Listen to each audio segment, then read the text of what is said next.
So joining me now for a deeper look into what that process actually looks like. This is Jillian Snider, a former NYPD officer, spent 14 years on the force, is now a lecturer at John Jay College. Jillian, thank you so much for being with us. Thank you for having me. All right, so Jillian, based on your experience, how would a manhunt like this unfold? We are talking about a huge city. So what does that look like for authorities, carrying out that type of search? Well, having to scour 10 million people and 472 subway stations is not easy, I could tell you that.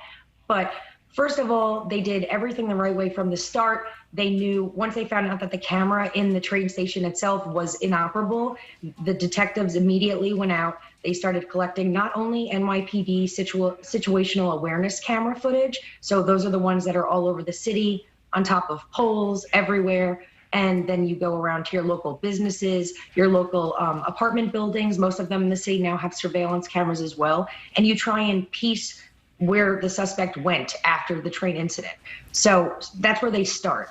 And then from there, once they did have a person of interest, that is when they could start going into this person's history. They found out initially that he didn't have any recent direct ties to New York City, so they had to expand. They had to contact external law enforcement agencies. They had to collaborate with people in Wisconsin. They had to collaborate with people in Philadelphia. And from there, it just grew. They were able to gain more information, gain more insight, and ultimately it led to his capture.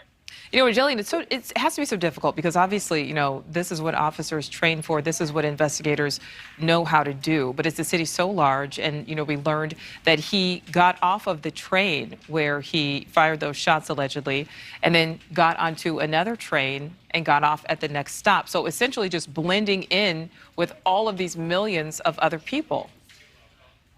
Yeah, honestly, if you watch the footage, you do see that he got off the train after he opened fire, and then he basically escaped with injured people who were seeking shelter in that opposite side train car. And you could blend in plain sight here in New York City. It's just so populated.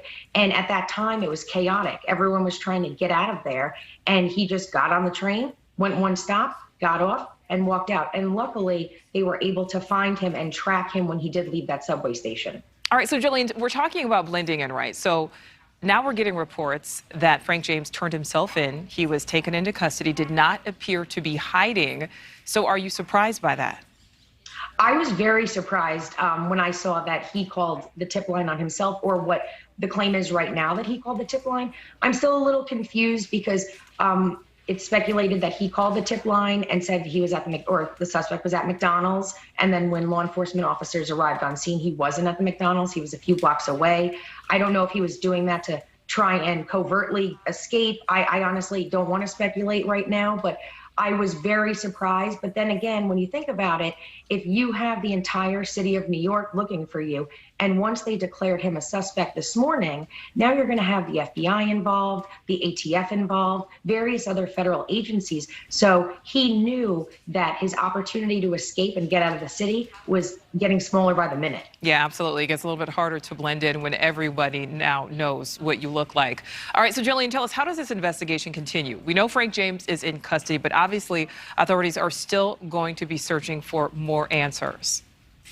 Yeah, they're definitely going to look into who he, maybe talks to. We saw that he had a lot of very outrageous social media posts. Does he have a following? Does he recruit other people to do acts like this or alleged acts like this? Who does he associate with regularly? They're going to expand. It's still an ongoing investigation, of course.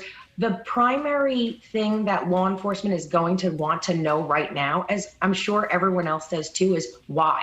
Because looking at this, I teach criminology at John Jay College, and we learn behavior, we learn criminological patterns, and normally a 62-year-old man would not engage in an act like this. It's just not very common. So once they released his age, I was shocked, to be honest with you. But I think that's the real question. They want to get to the bottom. What's the motive?